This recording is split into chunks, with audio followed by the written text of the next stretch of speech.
En videos anteriores te platiqué cómo podías encontrar si existía una correlación tanto entre variables numéricas como entre variables ordinales, utilizando los coeficientes de Pearson, Spearman y de Kendall. En este video te platicaré cómo puedes descubrir si dos variables de tipo categórico están relacionadas o no. Es decir, si existe una asociación entre las mismas, pero antes llevaremos a cabo un breve repaso acerca de los diferentes tipos de variables que existen y de los gráficos y tablas que pueden ser de utilidad al momento de analizar una o más variables categóricas. Existen diversos métodos para medir la asociación entre dos variables categóricas, siendo la prueba chi-cuadrado y sus métodos derivados, el coeficiente phi de contingencia y la v de Cramer, de los más utilizados.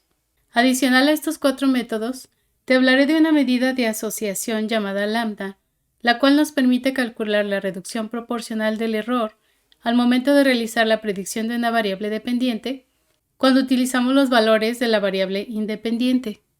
Para que sea más clara la explicación del cálculo de estas medidas de asociación, te mostraré ejemplos numéricos de algunos de ellos. Como te comentaba en el video Correlación lineal y explicación de algunos métodos para detectarla, existen dos tipos de variables, las cualitativas y las cuantitativas. Las cualitativas se dividen a su vez en nominales y en ordinales. En este video nos concentraremos en las variables categóricas o nominales. Las variables nominales son aquellas que describen una cualidad. Sus valores no tienen un orden asociado y se dividen en categorías que son mutuamente excluyentes. Ejemplos de este tipo de variables son el estado de un individuo, el cual puede ser vivo o muerto, o bien el estado civil del mismo. Los gráficos más utilizados en la descripción de este tipo de variables son la tabla de frecuencias, el gráfico de barras y el circular, también llamado de pie, y el diagrama de Pareto. Si te interesa saber más acerca de cómo crear cada uno de estos, ya sea en lenguaje R o con Python, en mi canal podrás encontrar información al respecto. La tabla de contingencias la veremos con más detalle al momento de llevar a cabo la prueba chi-cuadrado de independencia. Estas son las posibles combinaciones entre los tipos de variables que existen. Ya te he platicado cómo puedes calcular la correlación que existe entre dos variables continuas, entre una continua y una ordinal, y entre dos ordinales. Todavía me falta cubrir la asociación entre una variable continua y una nominal, y entre una ordinal y una nominal. Esto lo veremos en otro video, ya que en este nos concentraremos en la asociación que existe entre dos variables nominales o categóricas. Comenzaremos por las medidas de asociación basadas en chi-cuadrado. La prueba chi-cuadrado nos sirve para corroborar la independencia de dos variables basándose en la frecuencia de cada una de estas. La hipótesis nula indica que las dos variables son independientes, mientras que la hipótesis alternativa o del investigador es que sí existe una asociación entre las variables.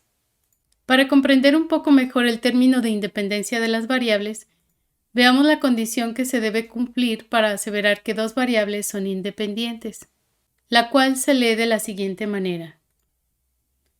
A y B son independientes si y solo si, para cualquier par de valores A y B, la probabilidad de que A tome el valor de A y la probabilidad de que B tome el valor de B simultáneamente, que viene a ser esta parte de la fórmula, es igual al producto de las probabilidades de ambos valores por separado, probabilidad de A por la probabilidad de B. Veamos ahora un ejemplo numérico del cálculo de estas probabilidades, para lo que utilizaremos una tabla de frecuencias observadas, es decir, una tabla que contiene las veces en las que se presentó cada una de las combinaciones de los valores de las variables tratamiento y resultado. Esta tabla de frecuencias nos muestra un estudio hecho a 100 pacientes, 50 de los cuales fueron sometidos a un tratamiento al que llamaremos tratamiento 1 y 50 que fueron sometidos al tratamiento 2. De los 50 pacientes que recibieron el tratamiento 1, 20 reaccionaron positivamente y 30 no, mientras que de los 50 pacientes que recibieron el tratamiento 2, 30 reaccionaron y 20 no lo hicieron. Además de las frecuencias observadas, agregué a esta tabla la frecuencia marginal de las filas, la frecuencia marginal de las columnas, las cuales nos muestran los totales por fila y por columna respectivamente. También incluye el total general, que en este caso es igual a 100. Vemos aquí que la probabilidad de que se le haya aplicado el tratamiento 1 a un paciente es de 50 sobre 100, es decir, 0.5. Y la probabilidad de que el paciente haya reaccionado positivamente a un tratamiento, cualquiera que éste haya sido, también es de 50 sobre 100, o sea, 0.5. Ahora bien, la probabilidad de que el paciente haya recibido el tratamiento 1 y de que haya reaccionado positivamente al tratamiento 1 es igual a la multiplicación de ambas probabilidades. Si aplicamos este razonamiento al concepto de frecuencias, podemos obtener lo que se denomina frecuencias esperadas, que son aquellas que se esperaría encontrar si ambas variables fueran independientes, las cuales se obtienen multiplicando la frecuencia marginal de la fila por la frecuencia marginal de la columna y dividiendo esta cantidad entre el total general. Por ejemplo, la frecuencia esperada del evento en que el paciente fue sometido al tratamiento 1 y que éste sí reaccionó al mismo es igual a 50, que es la frecuencia marginal correspondiente al tratamiento 1, por 50, que es la frecuencia marginal de los pacientes que reaccionaron positivamente, dividido entre el total de pacientes incluido en el estudio. En este caso, todas las frecuencias esperadas fueron igual a 25. El cálculo de las frecuencias esperadas nos va a servir para obtener el valor de chi cuadrada, ya que este valor se obtiene con la siguiente fórmula. En ella se calculan las diferencias que existen entre las frecuencias observadas y las esperadas de cada una de las combinaciones de valores de ambas variables, y se dividen entre las frecuencias esperadas de cada combinación. Este cálculo es importante, ya que si las frecuencias observadas y las esperadas coinciden, lo que nos arrojaría un valor igual a 0, quiere decir que no existe una relación entre las variables, es decir, que son independientes. Debido a que este valor puede ser negativo, es elevado al cuadrado. Y una vez que se obtienen estos valores para todas las combinaciones de los valores de las variables, estos se suman para obtener el valor de chi cuadrado. Por ejemplo, aquí tenemos que sería 20 menos 25 para los que tuvieron el tratamiento 1 y que sí funcionó, al cuadrado entre 25, que es la frecuencia esperada, más otra vez 30 menos 25 al cuadrado entre la frecuencia esperada de esa celda, y así para todas las celdas, lo que aquí nos daría un chi cuadrado igual a 4. Ahora que ya obtuvimos el valor de chi cuadrado, vamos a ver la tabla de distribución de chi cuadrado para obtener el valor mínimo que debería tener este estadístico si nuestras variables fueran independientes.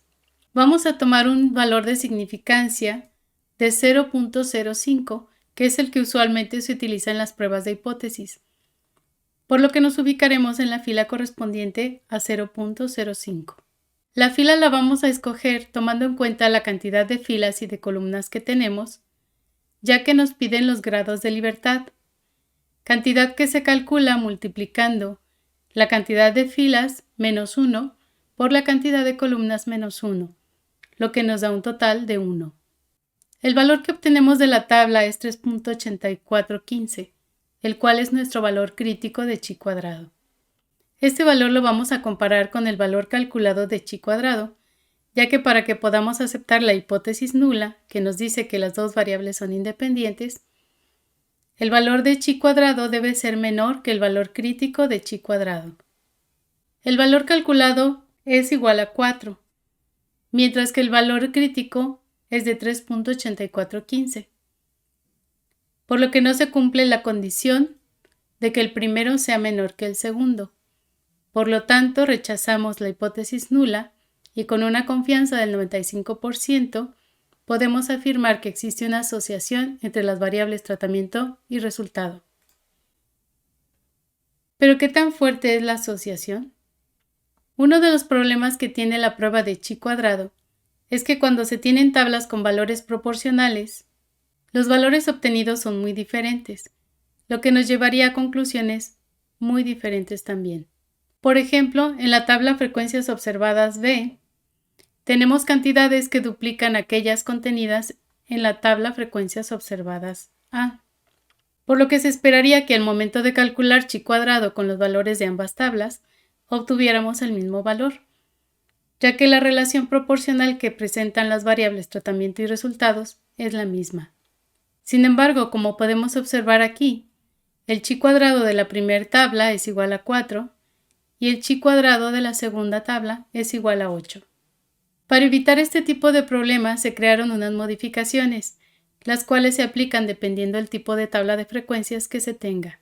Estas modificaciones son el coeficiente phi, que se utiliza cuando tenemos variables dicotómicas, es decir, variables que solamente tienen dos valores posibles. Por ejemplo, el género de una persona o la presencia o ausencia de una condición, lo que se podría representar con 1 y 0 respectivamente.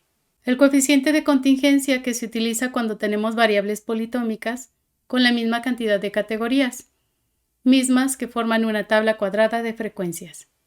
Y el coeficiente B de Kramer, que es útil en los casos en los que tenemos tablas rectangulares, lo que significa que las variables no tienen la misma cantidad de categorías. Todos estos coeficientes tienen un valor que oscila entre 0 y 1. Un valor cercano a 0 indica que no existe o que existe muy poca asociación, mientras que un valor cercano a 1 indica una asociación alta. Para obtener el valor de phi, simplemente se divide el valor de chi cuadrado entre la cantidad de observaciones que se tienen y se obtiene la raíz cuadrada. Aquí te muestro el mismo ejemplo de las tablas de contingencia cuyos valores eran proporcionales y como puedes ver, ahora el valor de phi es el mismo en ambos casos. Para calcular el coeficiente de contingencia, el valor de chi cuadrado se divide entre el mismo valor de chi cuadrado más la cantidad de observaciones y se obtiene la raíz cuadrada. Este coeficiente presenta un inconveniente, que es el hecho de que su valor nunca llega a ser igual a 1, aun cuando se tenga una asociación perfecta entre las variables. Para corregir esto se lleva a cabo un ajuste que consiste en calcular el coeficiente de contingencia máximo tomando en cuenta la cantidad de filas que contiene la tabla de contingencia. Una vez obteniendo el coeficiente de contingencia máximo, se obtiene el valor ajustado del mismo. Esta es la fórmula del coeficiente B de Kramer. En este se toma en cuenta la cantidad mínima que exista entre el número de filas de la tabla de contingencia menos 1 o el número de columnas de la tabla menos 1. Veamos ahora la medida de asociación llamada lambda. Esta medida de asociación lo que hace es tomar en cuenta los errores que podríamos obtener al momento de predecir el valor de una variable dependiente, así como los errores que pudiera haber en la variable independiente, mismos que podrían contribuir a una clasificación equivocada de la variable dependiente. Para hacer más clara la explicación te mostraré dos ejemplos, uno en el que las variables sí están asociadas y otro en el que no lo están. En ambos ejemplos estaré utilizando una tabla de frecuencias que contiene la cantidad de hombres y de mujeres a los cuales se les preguntó si piensan que fumar provoca que una persona baje de peso. Las cantidades utilizadas en ambos ejemplos son inventadas por mí con la finalidad de que sea más fácil notar la diferencia entre las variables que sí están asociadas y las que no. El valor de esta medida de asociación, al igual que el de los coeficientes basados en el valor de chi cuadrado, oscila entre 0 y 1. Antes de mostrarte los ejemplos que te menciono, te quiero comentar que existen diferentes tipos de lambdas. Uno en el que los valores de la variable dependiente se encuentran en las columnas de la tabla de frecuencias. Otro en el que estos se encuentran en las filas de la tabla de frecuencias. Y otro que viene a ser el valor promedio de las dos anteriores.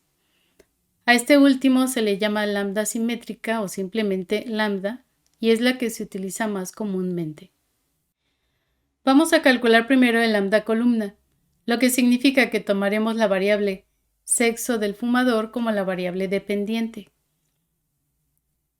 Vamos a marcar con un rectángulo de color naranja el valor más alto que tengamos en las frecuencias marginales de las columnas. Aquí tenemos los valores 105 y 81. El valor más alto de estas dos es 105. Ahora bien, E1 es el total de posibles errores de clasificación de esta variable. Estos errores se presentarían si yo a los 81 individuos que tengo marcados con la etiqueta mujer los etiquetara como hombres, por lo que el valor de E1 es igual a 81. Si tuviéramos más columnas, se tendrían que sumar todos los valores diferentes al valor máximo de las frecuencias marginales de las columnas. Para calcular E2, ahora vamos a detectar los valores máximos que hay en cada fila de la tabla de frecuencias, ya que en las filas se encuentra la variable independiente. Estos valores máximos los estoy encerrando con un rectángulo verde. Y entonces tenemos que en la primera fila el valor máximo es 63, en la segunda es 85 y en la tercera fila es 3. Ahora lo que haremos será sumar todos los valores de la tabla de frecuencias que no hayamos encerrado en esos 3 rectángulos verdes, ya que serían los valores de la variable independiente fumar hace bajar de peso, que si yo los ubicara dentro de los rectángulos verdes, me llevarían a clasificar de una forma errónea mi variable dependiente. Los valores a sumar son 18 de la primera fila, 15 de la segunda fila y 2 de la tercera fila, lo que me da un total de 35. Sustituimos estas cantidades en nuestra fórmula de lambda y obtenemos un valor de 0.5679, lo que indica que la variable sexo del fumador sí se encuentra asociada a la variable fumar hace bajar de peso. Es decir, que conociendo lo que opinó una persona encuestada, puedo inferir el sexo de la misma con una alta probabilidad de haberlo hecho correctamente. Por ejemplo, si opinó que fumar no hace que una persona baje de peso, es muy probable que la persona encuestada sea hombre. Y si opinó que fumar sí hace que una persona baje de peso, es muy probable que se trate de una mujer. Ahora veremos cómo se calcula lambda fila. Lo primero que haremos será ubicar el valor más alto de las frecuencias marginales de las filas. El valor más alto que tenemos es 100. Después nos vamos a fijar en las columnas de la tabla de frecuencias en busca de los valores más altos, los cuales son el 85 en la columna de los hombres y 63 en la columna de las mujeres. Vamos a calcular el valor de E1 sumando los valores de las frecuencias marginales de las filas que no estén encerrados en el rectángulo naranja, que son el 81, que se encuentra en la fila del sí, y el 5, que se encuentra en la fila del no sé. La suma de estos dos valores es igual a 86. Para calcular el valor de E2 nos fijaremos ahora en los valores de las columnas que no se encuentran encerrados en un rectángulo verde, que son 18 y 2 en la columna de los hombres y 15 y 3 en la columna de las mujeres, lo que nos da un total de 38.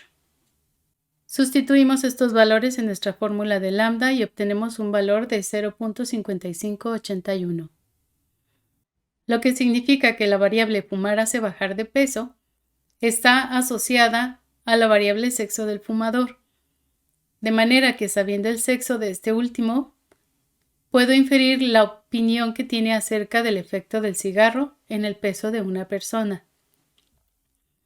Por ejemplo, si se trata de un hombre, lo más probable es que opine que fumar no hace que una persona baje de peso.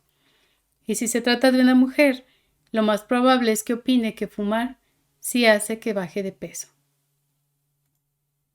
Como te comentaba hace un momento, el valor de lambda asimétrica es el promedio de las dos lambdas anteriores, por lo que el valor de lambda asimétrica es igual a 0.5679 más 0.5581 dividido entre 2, que es igual a 0.563, y nos indica que existe una asociación entre ambas variables.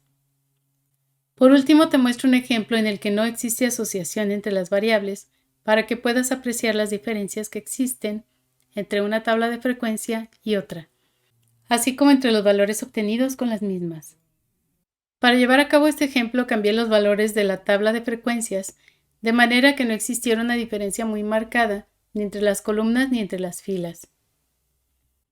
Para no hacer el video muy largo, no me detendré a explicar de nuevo cómo obtuve cada uno de los valores de lambda. Pero como puedes ver, el valor de lambda columna aquí es igual a 0, ya que los posibles errores de clasificación de la variable dependiente sexo fumador es igual a la suma de los posibles errores de la variable fumar hace bajar de peso. Lo mismo sucede con lambda fila. Si gustas, puedes poner pausa al video para que puedas apreciar todos los cálculos que realicé. Y como era de esperarse, lambda simétrica también resulta ser igual a 0. Si encuentras útil esta información, suscríbete a mi canal y activa las notificaciones para que YouTube te avise cuando suba más videos con contenido similar.